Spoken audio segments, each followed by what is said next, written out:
नमस्ते मित्रों, स्वागत है आप सभी का मेरे YouTube चैनल प्रतिष्ठा हिंदी ज्ञानधारा में।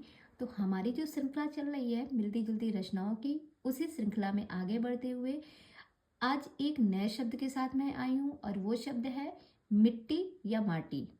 माटी शब्द या मिट्टी शब्द दोनों का मतलब एक ही होता है।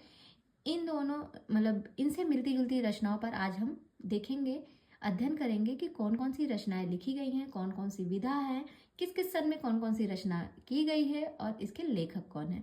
तो चलिए देर ना करते हुए क्लास की शुरुआत करते हैं। सबसे पहली रचना है देश की मिट्टी बुलाती है।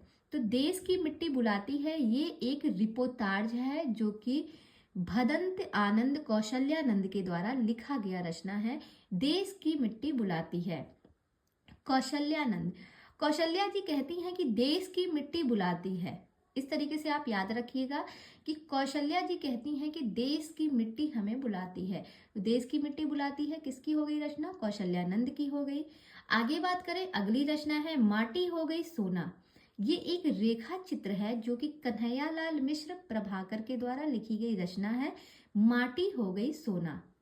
आगे बात करें तो अगली रचना है माटी की मूर्तें। माटी की मूर्तें नाम से एक रेखा चित्र लिखा गया है जो कि 1946 ईस्वी में लिखी गई रचना है और ये रामवृक्ष बेनीपुरी की है। ये बहुत ही महत्वपूर्ण रचना है, परीक्षा में पूछी गई है कि इसकी विधा क्या है। विधा ज्यादा पूछी जाती है। माटी की मूर्तें, तो ये एक रेखा चित्र है जो कि 1946 ईस्वी में लिखा गया है और रामवृक्ष बेनीपुरी ने लिखा है। आगे बात करें तो अगली रचना है मिट्टी के पुतले। मिट्टी के पुतले ये भी एक रेखा चित्र है जो कि प्रकाश चंद्र गुप्त के द्वारा लिखा गया है।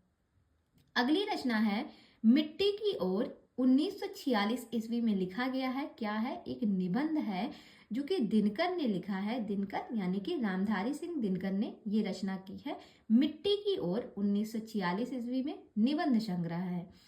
आगे बात करें तो अगली रचना है सब मिट्टी हो गया। सब मिट्टी हो गया नाम से एक निबंध की रचना की गई है जो कि माधव प्रसाद मिश्र के द्वारा लिखा गया निबंध है। सब मिट्टी हो गया। अगर हम चीजों को बांध कर नहीं रखेंगे तो क्या हो जाएगा? सब मिट्टी हो जाएगा ना। इस तरीके से याद रख सकते हैं कि सब मिट्टी हो गया यानी कि हमने उसको बांध कर नहीं रखा, सब बेकार हो गया। मिट्टी हो गया यानी कि हमने उसको बांध कर नहीं रखा। किसका है? माधव प्रसाद मिश्र का है। आगे चलते हैं। अगली रचना है माटी। माटी नाम से एक कहानी लिखी गई है जो कि 2000 में लिखी गई है और ये लिखा है शैलेंद्र सागर ने। किसने लिखा है? शैलेंद्र सागर ने लिखा है। 2000 की रचना है माटी। या फिर कह सकते हैं सागर के पास जो माटी थी वहां पर 2000 रुपए मिले थे। सागर के पास जो माटी बची हुई थी वहां पर, ऐसा कहानियों में कहा जाता है या फिर आप ऐसे जोड़ सकते हैं, ऐसा हमने कहानी सुना है कि सागर के पास जो मिट्टी रहती है, माटी रहती है, वहां पर 2000 रुपए मिले या कुछ भी आप जोड़ सकती है। 2000 को आप कनेक्ट कर लीजिए, चीजें याद हो जाएंगी कि माटी जो है ये 2000 की रचना है।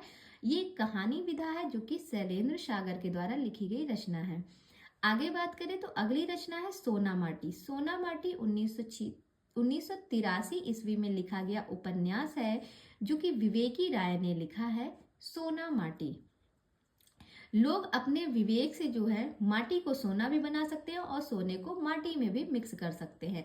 अगर चीजों को आप सही से नहीं रखेंगे तो वो चीजें क्या होंगी? अगर आपके हाथ में पैसा, आज पैसा है, कल क्या हो जाएगा? सब खत्म हो जाएगा। लक्ष्मी को आते जाते देरी नहीं लगती।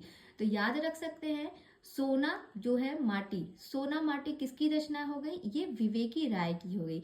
अगर आप विवेक से अपने राय नहीं लेंगे, विवेक यानी बुद्धि, तो अगर आप अपने बुद्धि से राय नहीं लेंगे तो आपके पास जो सोना है वो भी माटी के समान हो जाएगा, उसका कोई महत्व नहीं रह जाएगा।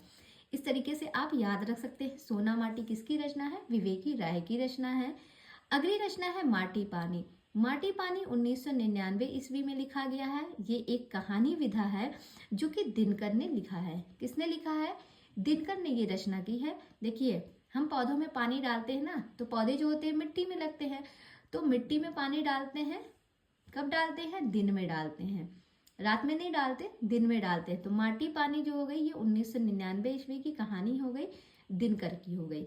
आगे है माटी बाबा की कहानी। ये 2005 की रचना है जो कि कहानी विधा है। और ये किसकी है? ये रामदेव शुक्ल की है।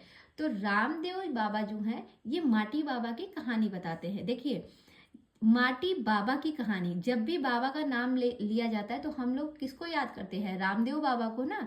तो बस यहाँ से आप इस ट्रिक को याद कर लेना। जैसे लिखा है माटी बाबा की कहानी, तो बाबा शब्द आया तो बाबा से आप फौरन याद करिएगा रामदेव बाबा को। रामदेव बाबा को जैसे याद करेंगे नाम याद आ जाएगा कि ये रचना किसकी है? रामदेव शुक्ल की है। आसानी से याद रख सकते हैं। चलिए आगे बढ़ते हैं। आगे देखते हैं अगली रचना है मिट्टी की सौगंध। मिट्टी की सौगंध जो है ये एक दलित उपन्यास है जो कि 1994 ईस्वी की रचना है। और ये प्रेम कपाड़िया जी की रचना है। तो कह सकते हैं, देखिए सौगंध लोग कब खाते हैं? ज्यादातर जब लोग प्रेम में पड़ते हैं तो लोग सौगंध खाते हैं। मैं तुम्हारी सौगंध खाकर कहता हूं कि मैंने ये काम नहीं किया है। तो इस तरीके से याद रख सकते हैं कि मिट्टी की सौगंध, मिट्टी की सौगंध कौन खाता है? जो प्रेम में पड़ा होता है, यानी कि प्रेम कपाड़िया जी की ये रचना है। अगली रचना है पूछो इस माटी से। ये 1983 ईस्वी का लिखा गया उपन्यास है। और ये लिखा किसने है? रामदेव धुरंधर ने लिखा है। रामदेव धुरंधर कहते हैं कि पूछो इस माटी से। ये क्या है? ये एक उपन्यास विधा है जो कि 1983 ईस्वी में लिखा गया है। आगे कहते हैं अगली रचना है माटी कहे कुम्हार से। ये 2006 की रचना है और ये एक उपन्यास विधा है जो कि मिथिलेश्वर के द्वारा लिखी गई रचना है। किसके द्वारा लिखा गया है? मिथिलेश्वर के द्वारा लिखा गया है। रचना क्या है? माटी कहे कुम्हार से। माटी कहे कुम्हार से क्या कहे? कि उसको मिथिला जाना है। इस तरीके से जोड़ सकते हैं, माटी कहे कुम्हार से कि उसको कहाँ जाना है? उसको मिथिला जाना है। मिथिला यानी कि मिथिलेश्वर की रचना है। और कब की है? 2006 की रचना है, उपन्यास विधा है। आगे बात करें तो अगली रचना है मिट्टी के लोग सोने की नैया। ये 1967 ईस्वी की रचना है, उपन्यास विधा है। और ये मायानंद की रचना है। क्या किसकी है? मायानंद मिश्र की रचना है कि माटी के लोग सोने की नैया। क्या है? माटी के लोग सोने की नैया। ये मायानंद की रचना है। आगे बात करें, अगली रचना है मादा मिट्टी। मादा मिट्टी नाम से एक नाटक की रचना की गई है जो कि कुसुम कुमार का है। किसकी रचना है? कुसुम कुमार की है। अगली रचना है मिट्टी बोलती है। मिट्टी बोलती है ये एक नवगीत है जो कि रमेश रंजक के द्वारा लिखा गया है। आगे एक रचना मिलती है वो है मिट्टी से कहूंगा धन्यवाद। ये एक काव्य विधा है और ये है एकांत श्रीवास्तव का। तो कह सकते हैं मिट्टी से कहूंगा धन्यवाद, लेकिन कब? सबके सामने नहीं, एकांत में जाकर। एकांत में जाकर मैं मिट्टी से कहूंगा धन्यवाद। सभी के सामने मैं मिट्टी को धन्यवाद नहीं कहूंगा। अगर मैं सबके सामने कहूंगा तो लोग मेरा मजाक उड़ाएंगे कि अरे ये तो मिट्टी से धन्यवाद कह रहा है, मिट्टी क्या जानेगी। तो कहते हैं कि मिट्टी से कहूंगा धन्यवाद। कब कहूंगा? एकांत में जाकर। तो एकांत से एकांत श्रीवास्तव याद रख सकते हैं। अगली रचना है मिट्टी का चेहरा। मिट्टी का चेहरा ये काव्य है जो कि राजेश जोशी की रचना है, मिट्टी का चेहरा। अगली रचना है मिट्टी की बारात। ये 1972 ईस्वी का काव्य है। बहुत ही महत्वपूर्ण रचना है मिट्टी की बारात। 1972 में लिखा गया है, काव्य है। और ये त्रिलोचन और शिवमंगल सिंह सुमन दोनों की रचना है। त्रिलोचन और शिवमंगल सिंह सुमन दोनों की रचना है मिट्टी की बारात।